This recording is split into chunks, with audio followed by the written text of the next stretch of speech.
5 bells. Stand by all stations. Attention, all districts. A 5-alarm fire. 5 bells. Move in immediately. That's it.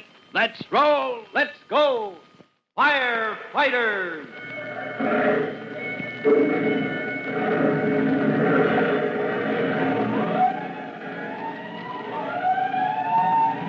Presenting Firefighters, the true-to-life story of our unsung heroes who stand ready to ride by day or night against our most murderous enemy, the demon of fire.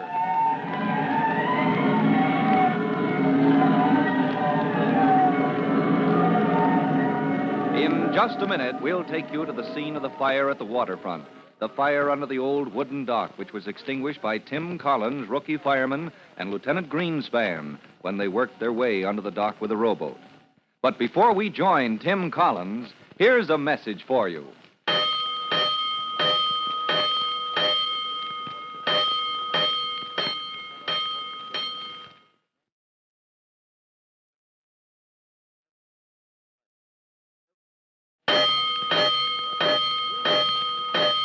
Let's go, firefighters. Let's go to the dock of the Tennacombe Towboat Company, where Chief Cody is examining the scene of the recently extinguished fire.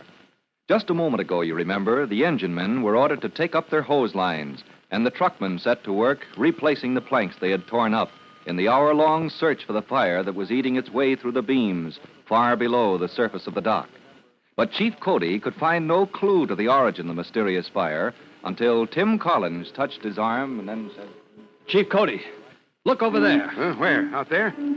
Great blistering blazes. There come the tugboats that tie up at this dock. Tennacombe, the owner, has been in my hair all afternoon. Well, Collins, what about them? I didn't mean the boats, sir. I mean there, on the planks at the edge of the dock. A pile of ashes. Yes, sir, and there, and over there. Somebody's been dumping ashes on this dock. Ashes by the bucketful.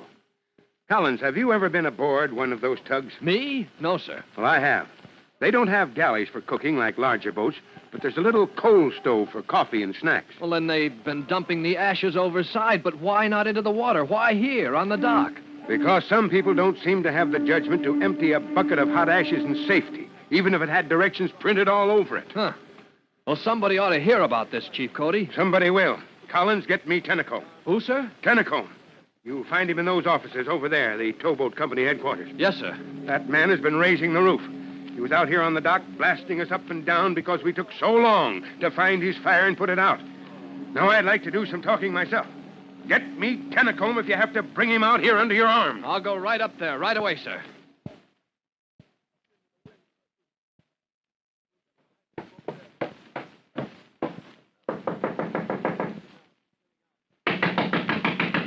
Come in, don't knock my door down.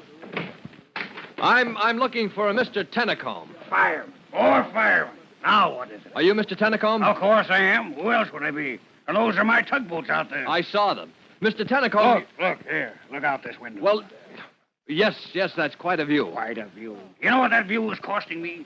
Do you realize that because my tugs are unable to tie up at my dock on schedule, I'll be charged for overtime? But, Mr. Tennacombe... Overtime for every man in every crew on every one of my 4 tugboats. There goes my money. Because my boats can't dock on time because you so-called firemen, because you're incompetent. Because you can't find a fire in my dock. And if you could find it, you wouldn't know how to put it out in time to do it. But we did find your fire, and it's out. Well, this isn't the end of it, I can assure you. You'll hear from Eustace Tennacombe. If it's the last thing I do, what'd you say? The fire is out. Oh. But my dock. You ruined my dock. You ripped up 100 yards of plank. Yes, sure, tracing the fire. But we put it back. And your boats, look for yourself. Well, they're tying up the dock. Hey, where's my watch? Say, and on time. Yes. Now, if you're satisfied, Mr. Tennacombe... Satisfied? No, I'm not satisfied. You see that man out there on my dock? That man with the white helmet? Well, yes, that's Chief... That's the man. Well, I won't be satisfied until I report his insolence to the chief. Oh? You're sure you mean the man with the white helmet? I know him anywhere. Why, he dared to... My own fire in my own dock, and he ordered me off. Ordered me off my own property. Said I was in the way. And you're going to report him to the chief? I am. Well, then, will you come with me, Mr. Tennacombe? The chief wants to talk to you as much as you want to talk to him. Chief, What's his name, Cody? He's here? Yes, sir. Waiting for you on the dock, Mr. Tennacombe. If you'll come with me. Yes, a pleasure. What I've heard, this Chief Cody is a man of intelligence. Chief Cody isn't the kind of... Careful with that door, you heavy-handed fireman. Here, let me.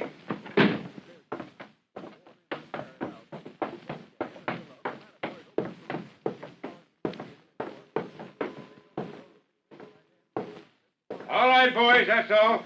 Get back to your stations, report in service. There's that fellow with the white helmet. When he hears what Chief Cody has to say. Where is the chief? They're all leaving. Chief Cody, here's Mr. Tennacombe. Well, Mr. Tennacombe, I've been waiting for you. I got nothing to say to you, my man, not a word. What I have to say, I intend to say to... Are you Chief Cody? I am. Why, You have something to say before I start talking? I don't know what to say.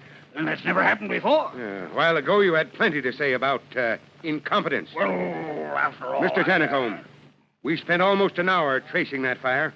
All we had to follow was a faint trail of smoke. We followed it under the surface of these planks. We even followed it beneath your dock, with 2 men in a boat. Down there with the fumes of oil so thick, my men were almost knocked out. Well, but after all, an hour... Well, I suppose you know more about things than I do. Admitted, we took almost an hour to locate that fire. And then... Collins. Yes, sir. Collins, you were down under the dock with the fog nozzle and the hose line. After you hit that fire, how long did it take? With that fog, sir? Oh, once we opened the nozzle, the fire was smothered in less than 5 minutes. There you are, Mr. Tennacombe. Now, this was the toughest kind of fire to deal with. The kind we have to hunt down before we can extinguish it. Well, possibly I owe you an apology, Chief Cody. I suppose you did your part. Yes, and how about you? Well, I've apologized, haven't I? What more do you want? A little cooperation to prevent another tough fire like this one. Come over here, Mr. Tennacombe. All right, now, look there. And there. Ashes. Not very tidy, but... And look here. You see that gap between the planks? Uh-huh. You don't expect a dock service to be like an ant's floor. Mr. Tennacombe, your men have been dumping hot ashes from the coal stoves in those boats you're so proud of. They've been dumping the ashes here. The live coals have run down between the planks, deep into the substructure of this dock. Why, that's not safe. That could start a... Why, it did. It started a fire. It did, and it's only luck that you've only a minor repair job to pay for. If that fire had spread during the night, you could have lost your boats as well as your dock. Terrible. That's terrible. Must take precautions. Yes, that's what I'll do. I'll take precautions. I'll speak to the men. I'll post a bulletin on the Tennacombe Towboat Company office. Yes, I'll call my captains on the carpet. That's all we ask, Mr. Tennacombe. Chief Cody, I feel I should do something, some token of appreciation. Your cooperation is enough. Yes, but some little... Oh, yes, the fireman's ball. Some tickets, perhaps, for the You fireman. don't owe us anything, Mr. Tennacombe. Come on, Collins. Coming, sir. Well, at least a cigar. Chief Cody, at least let me offer you a cigar. No, thanks, Mr. Tennacombe. Come on, Collins, let's get away before he offers us a tugboat apiece. Yes, sir. So, where's your company, Collins? Picked up and rolled back to the station, Chief Cody. The lieutenant told me to report back when you're through with me. Well, get in then. I'll give you a lift. Yes, sir. Thank you, sir. Oh, here's your hand lamp, the one we used under the dock. Oh, set it back in the rack. Yes, sir. Chief Cody. Yeah? When you ordered me to get Tennacombe from his office, well, I got the idea you were mad enough to bite his head off. Well, I was. Gross negligence. Permitting a fire hazard like that. Yes, sir, but when he got there, you weren't easy on him, but you... But I let him live.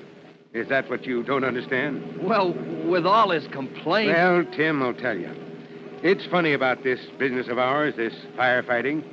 You have to, take things as they come and just hope enough people cooperate, enough of them take precautions to head off a few fires. You think Tennacombe will play ball with the department now? He will.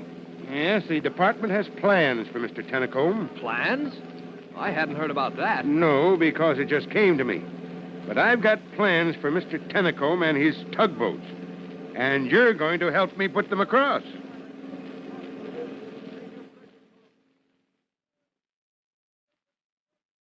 Now, what plans do you suppose Chief Cody is making for Mr. Tennacombe? And what has the fire department to do with tugboats? It's too bad we have to leave just as the chief is preparing to confide in Tim Collins.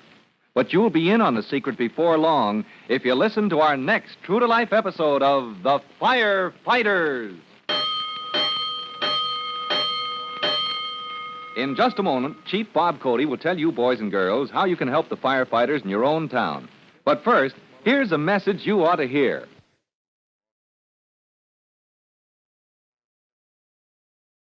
And now, Chief Bob Cody with a special assignment for the Firefighters Brigade. Chief Cody. Boys and girls, this is Chief Cody, and here's your special assignment. Firefighters, attention. Each of you is to inspect your neighborhood to see how people dispose of rubbish. That is, how they get rid of papers and other combustible material. Note the facilities for burning this kind of refuse.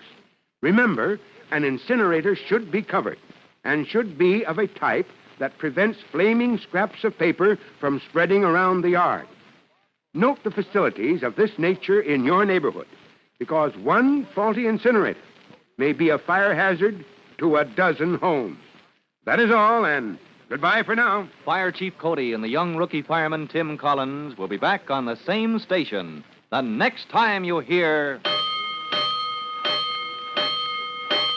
That's it. Let's roll.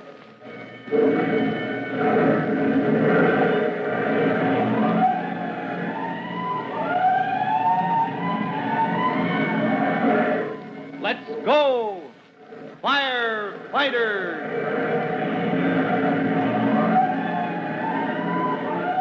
Firefighters is a copyrighted feature of William F. Holland Productions.